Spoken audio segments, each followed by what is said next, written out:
we can collectively have a discussion around it for hours together or days together, actually. But what is it that goes into it simply, right? In the sense of, let's say, the content that you own, the content that is on your website, for example, right? So going back to the concept of owned, paid, and earned media, right? So what is the content that you own? So what do you need to really worry about your own content?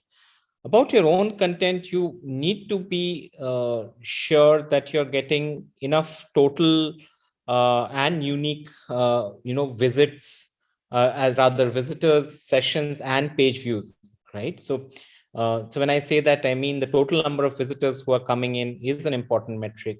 The number of sessions they have on your site is also very important, and the number of actual page they're viewing is also very important for you to track. And you would notice and you would realize that the words total and unique are very important, which tie up to the second point, which is new versus repeat traffic. Right now, depending upon the nature of your business, right, there is no silver bullet to this, that you need to have, let's say, 65 versus 35 or 75 versus 25 new versus repeat traffic.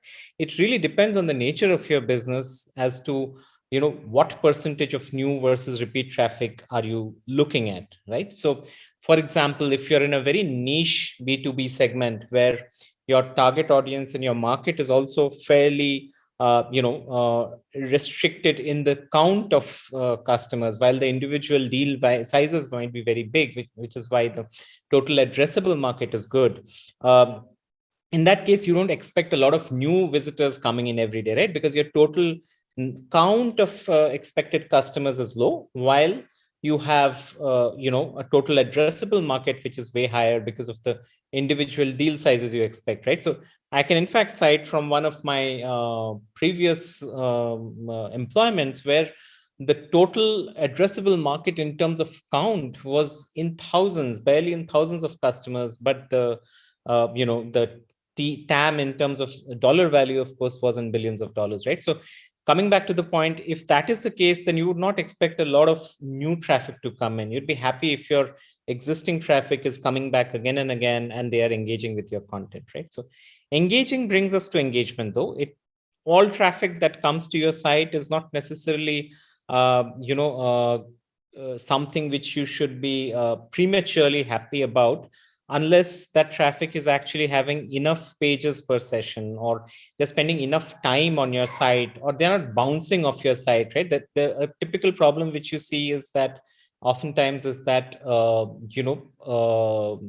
there are visitors to your site, but they're bouncing off. They are landing on your site, but they're not viewing anything else. They're just immediately leaving the site, right? So which is again a problem which needs to be solved, which can be a combination of factors, right? How do you solve that? You can actually look at improving your content performance by making the content more relevant, engaging, compelling for the target audience which is coming in. You can make in a digital marketing sense, you can make the user experience better on your website or on your video or on your podcast, so that people, when they come to your website, they actually like staying onto your website and reading more, right? So those are the additional things in addition to having the quality of content relevant to the target audience.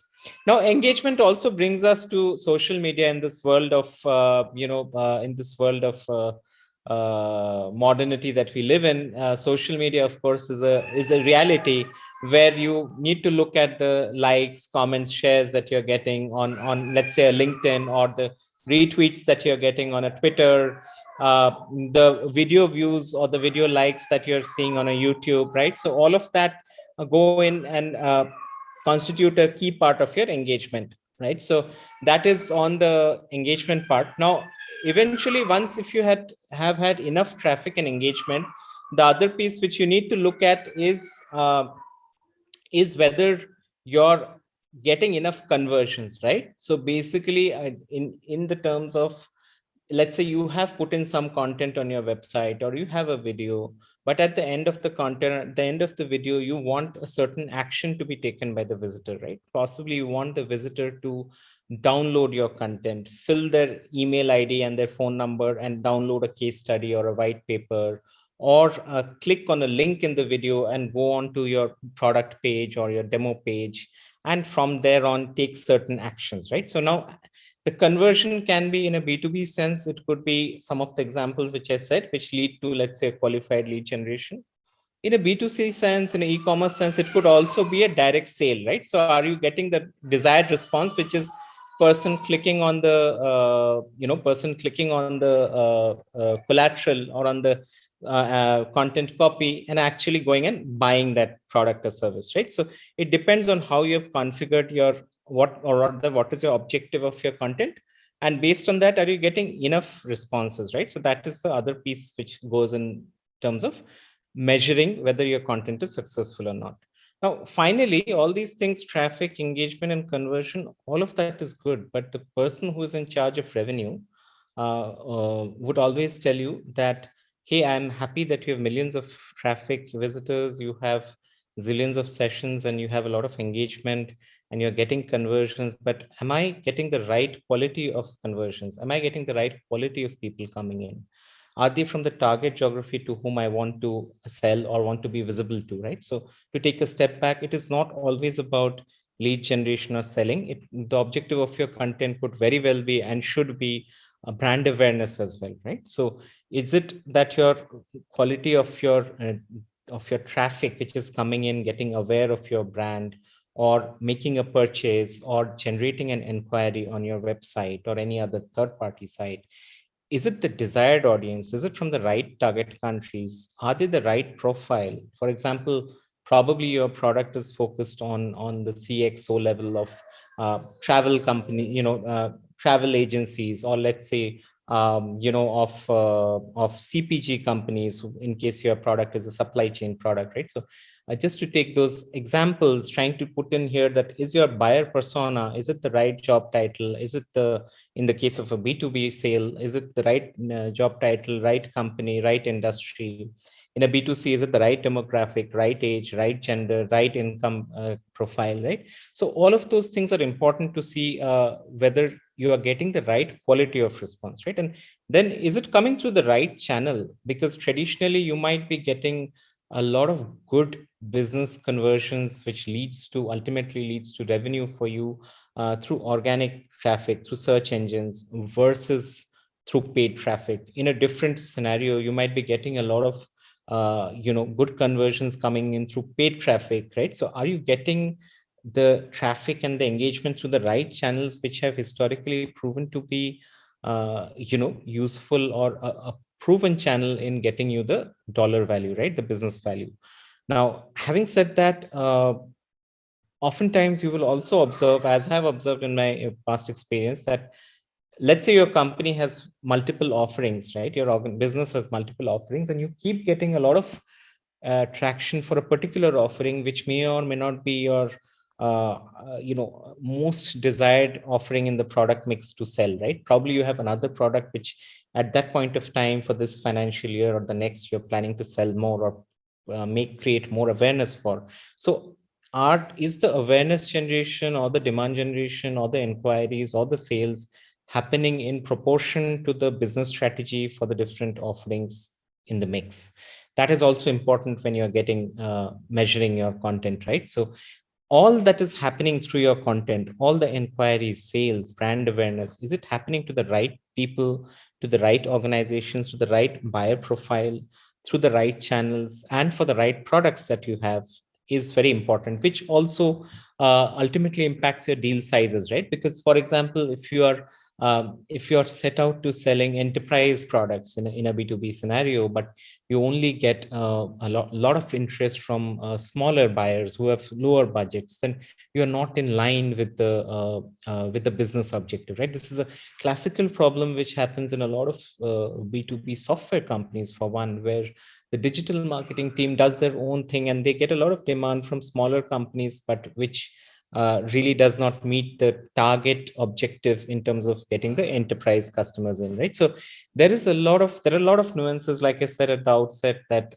this discussion could go on for hours, but I'm trying to summarize here on what should you be possibly looking at in terms of whether your content is performing or not, in terms of the criteria, right? So now, quick touch base on the entire paid versus organic world, right? So when you look at the organic world, a lot of the things which I mentioned here, like website traffic, engagement, conversions, they naturally link to organic, versus there are a few things which are exclusively for paid, right? For example, your ad copies or your landing pages linked to your ads, or how well are you targeting your audience with respect to your ad copies. I think that entire piece is very important to make sure that your paid media is doing well, right? So when you're making an investment on an advertisement, you have a certain budget as a person who's taking care of marketing. You would want to get the right count of qualified impressions, clicks, click-through rate, and conversions. Please note the word qualified when I say that. That actually ties back to the previous slide, fourth bullet, that is it really the right quality of the audience who is coming in and showing interest for your offering. So it really matters if, when you're putting out an ad or any any paid content, that you again have the right ad copies which attracts the audience. When they click on your ad, they land up on the next follow through content, which is typically your landing page.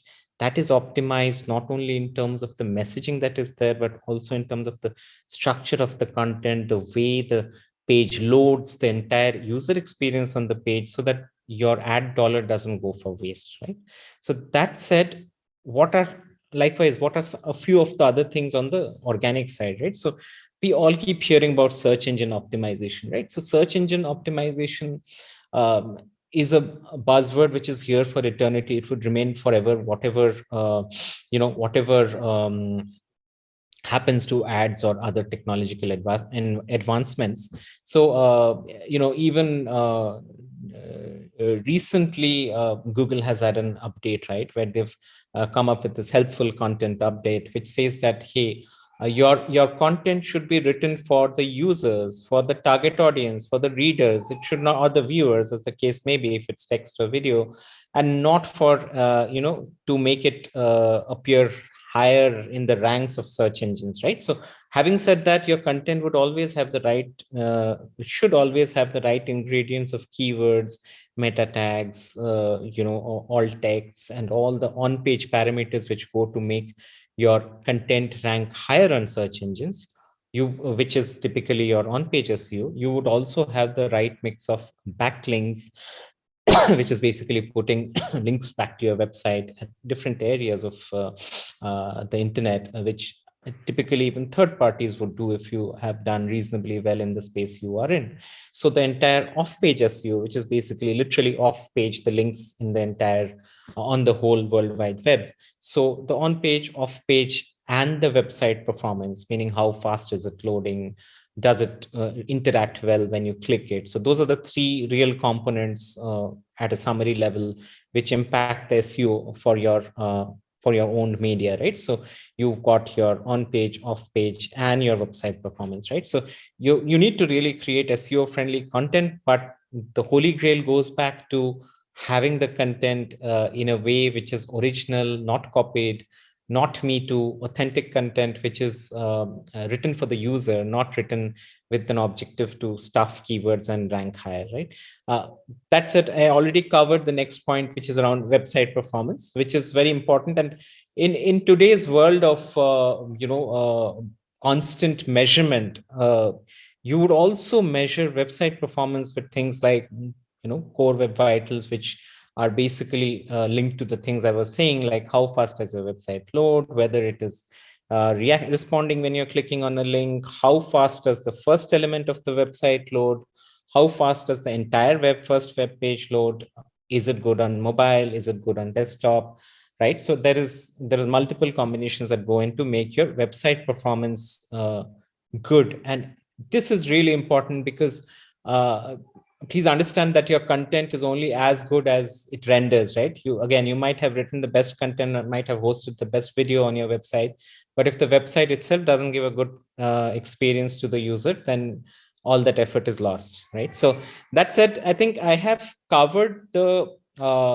basics now of as much as can be done in a 20-25 minute coverage. So that said, I would also want to touch upon other things, which are the entire piece of earned media, right? So it's not just about having your own or paid media. You also have earned media where you get featured in press releases, you get featured in different articles, or an analyst report where, because of your work, because of the business where you're excelling, because of your presence, your brand, you get featured by third parties organically, right? And it may be editorial also, but typically earned media are the organic pieces where in a press release or an article, an analyst report, you're prevailing because of merit, right? So that said, uh, that piece is also very important when you are looking at the entire content gamut.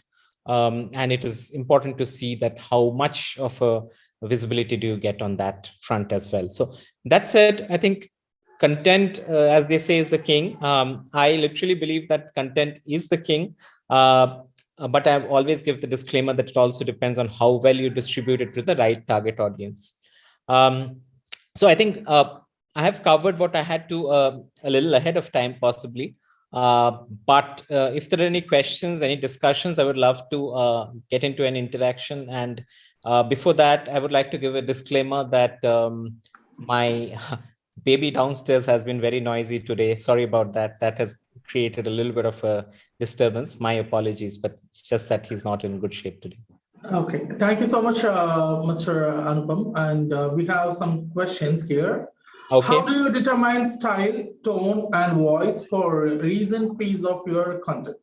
So basically, style, tone, and voice are very important things which should follow the brand, right? So when you have any brand should have its brand guidelines, which should have its style, tone, and voice in terms of whether what does the brand stand for? Is it a bold brand? Is it an innovative brand? Is it a forthright brand? Is it someone who is a little well calculated and a little cautious in his approach, right? So is the brand similar to a person?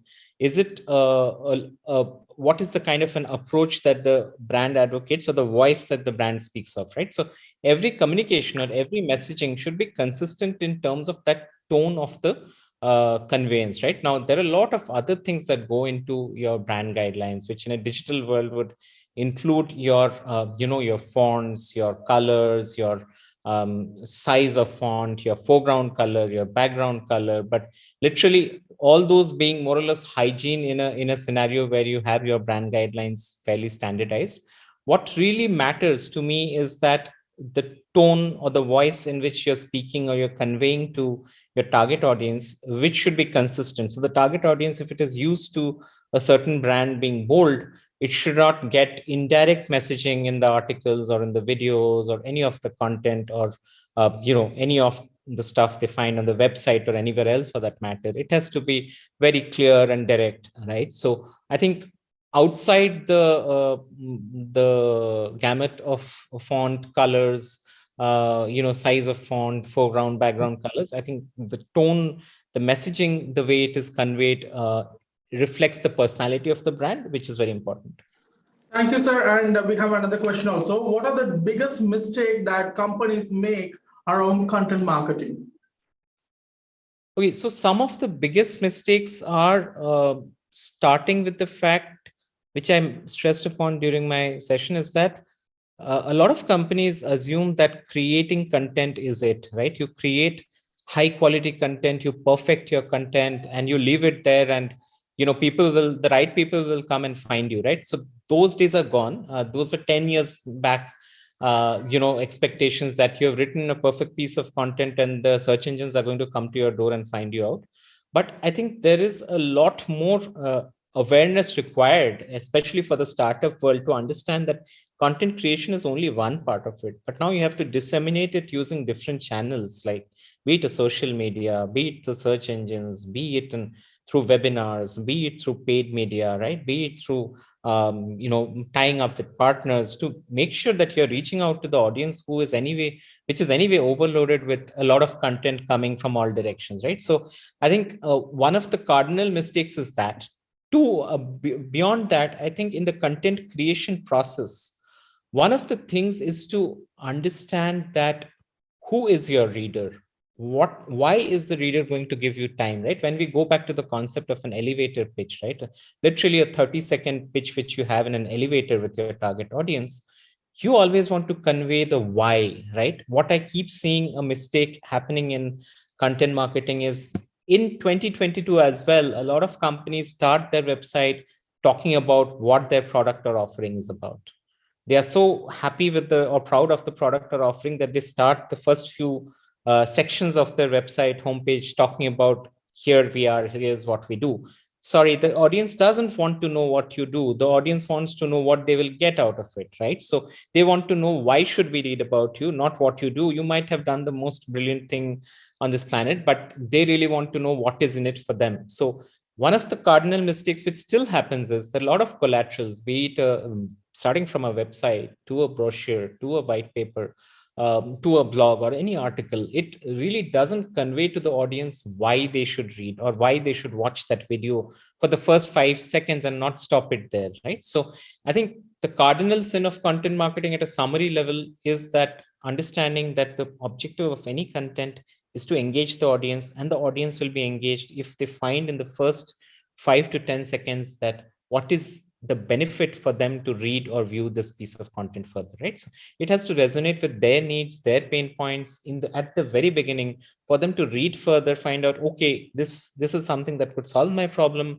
Now let me see who else has got this problem solved by them. Oh, my competitors are using their offering, so probably I should look at it. Okay, how long have they been in business? Okay, what is their product looking like, right?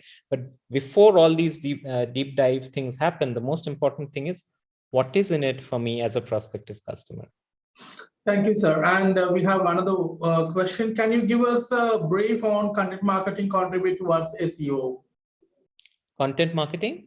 Contribute towards SEO. SEO, yeah. So content marketing, like I covered in my slides earlier, content marketing and SEO go hand in hand, right? So basically your organic presence or your presence in any of the search engines, of course, primarily Google, is very important, right? So in today's world, most often what happens is wherever you get to know about an offering, whether you see a YouTube video, whether you've heard from someone, whether you've seen them in an event, or your so-called dark social, right? Your Slack channels or your Discord and whatnot, right? So in your communities, you've heard about it. But when you go back home, the first thing you do is you search on search engine.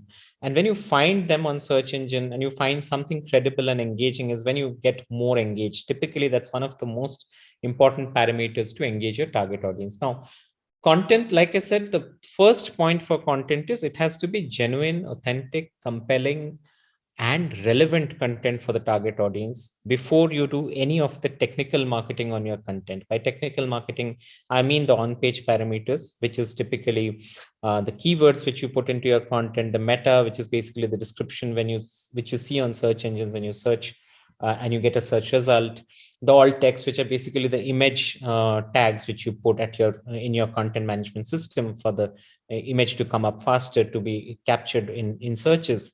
All of those technical pieces come later. The first most important thing is whether your content is geared or attuned for your target audience. And Google, for example, is becoming more and more cognizant of it with every passing day, right? So all their and recent algorithms updates, core updates have been towards making the content more and more useful for the user. So beyond that, assuming that your content is really authentic and user meant for the user, you have to have your on-page parameters, which we just discussed.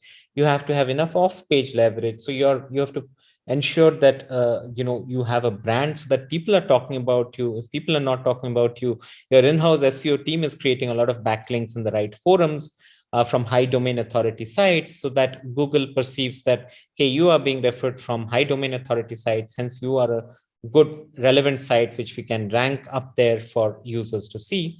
And the third and also very important part of it, other than on-page and off-page SEO, is the website performance. How fast does it load? Is it equally good is it really good on mobile and desktop?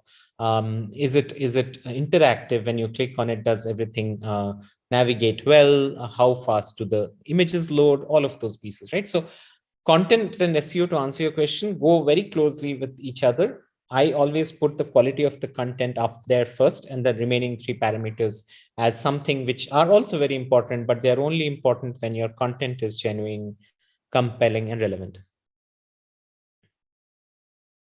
Thank you, sir. Thank you for your wonderful presentation today in the 5th GDMS. Sure. Thanks for having me here. It was a pleasure speaking and sharing my thoughts and getting to know from you on your questions, which were very relevant. The questions were really nice and relevant to the topic. So that said, thank you so much for all of your time.